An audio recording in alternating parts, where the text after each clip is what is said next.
ये हमारे कागज है जो कि 5 साल हमारी लगी हुई है। उन्होंने हमें स्टे के लिए 5 साल दी है कि 5 साल में हमारा केस खारिज होगा या हमें स्टे मिलेगी। सोनीपत के गांव असाफपुर में उस समय हड़कंप मच गया जब एक व्यक्ति बुलडोजर कार्रवाई के विरोध में करीब 250 फीट ऊंचे मोबाइल टावर पर चढ़ गया।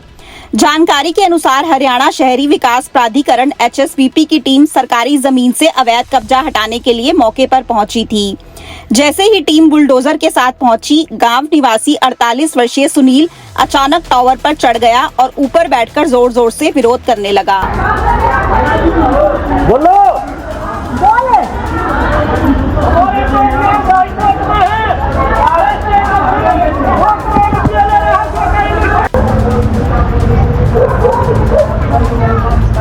व्यक्ति के इस हाई वोल्टेज ड्रामे के चलते मौके पर मौजूद पुलिस और प्रशासन को कार्रवाई रोकनी पड़ी। सुनील ने टावर से कूदकर जान देने की धमकी दी, जिसके बाद अधिकारी उसे नीचे उतारने के लिए काफी देर तक समझाते रहे।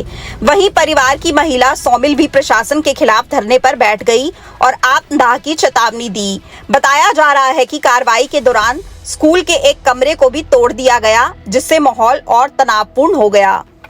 ये टावर पे मेरा देवर सुनील है। हमारा सुप्रीम हाई कोर्ट में हमारा केस चल रहा है। ये हमारे कागज है जो कि 5 साल हमारी लगी हुई है। उन्होंने हमें स्टे के लिए 5 साल दी है कि 5 साल में हमारा केस खारिज होगा या हमें स्टे मिलेगी। यार हमारा केस 101A में चल रहा हाई कोर्ट में, जिसमें कि हुड्डा के सेक्टर में यह है कि हमें जगह के बदले जगह मिल सकती है और ये लोग तानाशाही कर रहे हैं बगैर ना हमने कोई मुआवजा उठाया है। और ये कह रहे हैं कि मुआवजा भी उठाओगे तो 2005 का उठाओगे, जिसमें कि कंकर मिट्टी भी हम नहीं खरीद सकते। हमें आज का मुआवजा दे रहे हैं? मुआवजा जी वही है 12 लाख पर एकड़। कितनी जमीन है ये जिसमें मकान बना हुआ है? हमारी जमीन की 12.5 बीघे है, जिसमें हम अपनी रोजी रोटी चला रहे हैं।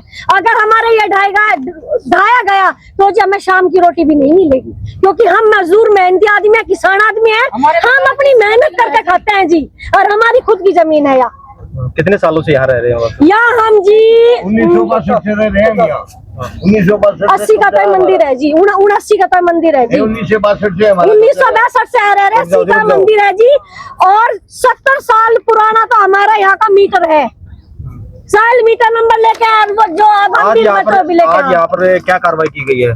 यहाँ पे जी हमें जबरदस्ती से बाहर फेंक दिया। बोला इनको अंदर नहीं जाने देना, इनको बाहर निकालो और हम आज ढाके सारे मकान ढाके आज ही जाएंगे। यहाँ पे जी मंजीत, सुनील, कृष्ण और संजय एक ही परिवार के हैं? हम सब एक ही परिवार के हैं जी। तो क्या मांग करते हो आप लोग? हमें जी या तो हमें जमीन के बदले जमीन दे दी, और ये भी कहा गया अगर यहाँ से एक ईंट भी उठाई, हम लोगों ने सोचा चलो अपना कहीं जो थोड़ा बहुत जगह अपनी जमीन अपना मकान बना ले, किस दिन आएंगे हम शायद वहाँ अपना सिर ढक ले। इन्होंने कहा अगर एक कंकर भी उठाओगे, हुड्डा की तरफ से बंदा है जी 8, बोला अगर यहाँ से एक कंकर भी उठाओगे तो तुम लोगों को हाई कोर्ट में इसका जवाब देना पड़ेगा, तुमको हम सजा दिलाएंगे। कंकर के भाग हमें पैसे दे रहे हैं अपने, और खुद हमसे कह के गए कि आपको इसका मुआवजा नहीं मिलेगा, आप मेरी तरफ से कुछ करो। हमने इसको तोड़ के ईंट उठानी चाहिए, तो ये कह के गए उसी दिन कि ईंट नहीं उठाओगे। पहली बार कार्रवाई की है? इससे पहले भी की है? इससे पहले जी कई बार आ चुके, क्योंकि हमारा केस चल रहा है इसलिए हम उनको बार बार दिखा देते हैं। ये कहा तुम्हारा केस रद्द हो चुका। इन लोगों ने हमें अब तक कोई भी कागज हाई कोर्ट का हमें नहीं दिखा कि आपका केस रद्द हो गया है या कोर्ट की तरफ से ये आपके लिए ऑर्डर है। आपका क्या नाम है? मेरा नाम सोमिल है जी। मैं स्कूल चलाती हूँ और इस स्कूल की भी तारीख है अगले महीने में, अप्रैल में। कौन सी कक्षा तक है स्कूल? ये जी 8वीं तक है। प्रशासन के अनुसार ये जमीन वर्ष 2006 में 60 मीटर रोड प्रोजेक्ट के लिए अधिग्रहित की जा चुकी है और इस पर लंबे समय से कोर्ट में विवाद चल रहा था। हाई कोर्ट से लेकर सुप्रीम कोर्ट तक मामला खारिज हो चुका है। अधिकारियों का कहना है कि कई नोटिस देने के बाद ही यह कार्रवाई की जा रही थी और जमीन मालिक अभी भी 2006 के तय रेट के अनुसार मुआवजा ले सकते हैं। वहीं ग्रामीणों का आरोप है कि वर्तमान समय में जमीन के भाव काफी बढ़ चुके हैं। ऐसे में पुराने रेट के हिसाब से मुआवजा देना अन्याय है। ग्रामीणों ने बाजार दर के अनुसार मुआवजा देने की मांग करते हुए प्रशासन की कार्रवाई का विरोध किया है। फिलहाल पुलिस और प्रशासन की टीम मौके पर मौजूद है और स्थिति को नियंत्रण में रखने के प्रयास जारी हैं। मेरा नाम मंजीत है सर, सन्नो बल्लेराम। ये हमारी पैतृक जमीन है दादा लाई। कितने एकड़ जमीन है? ये 12.5 बीघे जमीन है। और हम यहाँ 1962 से रह रहे हैं। 1962 के हमारे मीटर हैं, सारा परिवार यहीं रहता है। अभी मेरा भाई एक ऊपर चढ़ा है, क्या नाम इनका? सुनील कुमार, कहाँ चढ़ा हुआ है? ये टावर पे चढ़ा हुआ है। अगर इन्होंने फिर भी कार्रवाई की तो वो ऊपर से कूद के अपनी जान देगा, उसके बाद हम जाएंगे। सारा परिवार हम अपनी जान देने के लिए तैयार है और इसका सारा जो भी सिस्टम है वो सारा प्रशासन के ऊपर आएगा, क्योंकि हमें जबरदस्ती धक्के मार के बाहर निकाला है। और क्या विवाद है इस जबरदस्ती जमीन पर? क्या ये विवाद हमारा है सर, कोर्ट में स्टे है। हमने इनको बोला भाई जमीन के बदले जमीन दे दो।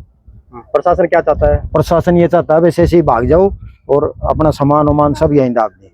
हमारे 2 कुत्ते भी वहाँ पे जख्मी हो गए हैं, ईंट गिर के, उनको भी भेजा गया है। बाकी ज्यादा सख्ती से काम कर रहे हैं ये, और इस सख्ती का हमें कोई उपाय नहीं है हमारे पास। प्रशासन के सामने क्या उपाय? हम चाहते हैं हमारे को अगर घर खाली कराना है तो इसके बदले जमीन दे दे, बगल में कहीं भी जहाँ भी ये जमीन देंगे हम अपने ईंट उठा के वहाँ बना लेंगे। हमारे पास तो रहने के लिए एक कोठड़ा भी नहीं है, इसके अलावा सारा यही हमारा मकान है। क्या मांग करते हो आप लोग? हम तो यही मांग करते हैं, बस इसके बदले हमें कहीं भी बोल दे भाई ये जमीन है यहाँ पे बना लो, हम अपना खाली कर देते हैं। अपना स्कूल सरकार भी है ये? इसी स्कूल, ये सामने स्कूल है जी, इसी में है ये? इसी में स्कूल है, इसी में हमारा घर है। स्कूल को कौन चलाता है? स्कूल को मेरी वाइफ चलाती है, सोमिल जी। अच्छा। मेरी माँ 80 साल की वो रहती है। हमारा तो रहने का भी एक कमरा भी नहीं है सर, जाए तो जाए कहाँ। अभी यहाँ प्रशासन ने कितने कमरे गिराए हैं? प्रशासन ने ये गिरा दिए सर यहाँ पे, ये देखो आपके सामने है 14-15 कमरे गिरा दिए। ये गेट गिरा दिया। इसमें कोई कोर्ट केस वगैरह चल रहा है? कोर्ट केस चल रही है, 3 कोर्ट केस चल रही हैं, एक नहीं 3 कोर्ट केस चल रहे हैं। किसके द्वारा किया गया है? एक सुनील कुमार के नाम से, एक सोमिल के नाम से, एक मेरे नाम से, 3 कोर्ट केस चल रही है। कोर्ट की कॉपी दिखाने के बाद भी प्रशासन सुनने को तैयार नहीं है। कब से चल रहा है केस?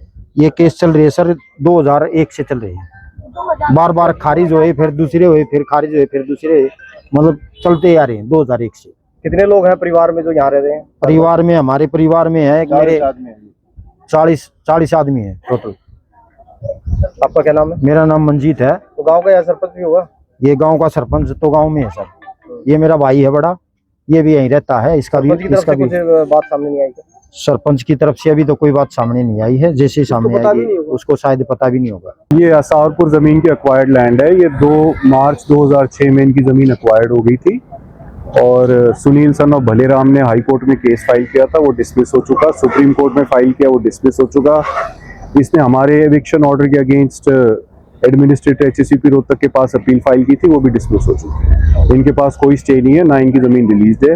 ये जो जमीन है ये 60 मीटर वाइड रोड के अलाइनमेंट में आती है, रोड में आती है, तो उसको क्लियर करने की आज कार्रवाई की। सर ये लोग कह रहे हैं कि उन्हें जमीन जो है दूसरी जगह दे दी जाए तो ये हट जाएंगे यहाँ, ऐसा मुआवजा है क्या? नहीं, ऐसा कोई प्रावधान नहीं है। मुआवजे का प्रावधान होता है, अगर ये मुआवजा लेना चाहते हैं अप्लाई करें रोहतक। लेकिन ये कह रहे हैं कि मुआवजा जो है पुराने रेट पे दे रहे हैं, नए रेट के हिसाब से तो होना चाहिए। जब जमीन की एक्विजिशन 2 मार्च 2006 को हुई है तो मुआवजा तो उसी पे दिया जाएगा ना। अब ये अवैध काबिज हैं तो आज के रेट पे थोड़ी दिया जाएगा। उस टाइम का क्या रेट मुआवजा था? 12.5 लाख था प्रति एकड़। अब क्या कार्रवाई अमल में लाई जा रही है? अभी फिलहाल हम कार्रवाई रोक दी है हमने। क्या आप स्टॉक मार्केट में एक सफल और प्रोफेशनल ट्रेडर बनना चाहते हैं? तो जुड़िए ट्रेडिंग गुरुकुल से, जहां आपको मिलता है 19 साल से भी ज्यादा का भरोसेमंद अनुभव। 6000 से भी ज्यादा स्टूडेंट्स को हमने सिखाया है लाइव मार्केट में ट्रेड करना। यहाँ सीखें स्टॉक, फॉरेक्स और क्रिप्टो ट्रेडिंग बिल्कुल बेसिक से। अपनी स्किल्स को अपग्रेड करने के लिए हमारी ट्रेडिंग गुरुकुल ऐप इंस्टॉल करें। आज ही कॉल करें और अपने ट्रेडिंग करियर की शुरुआत करें।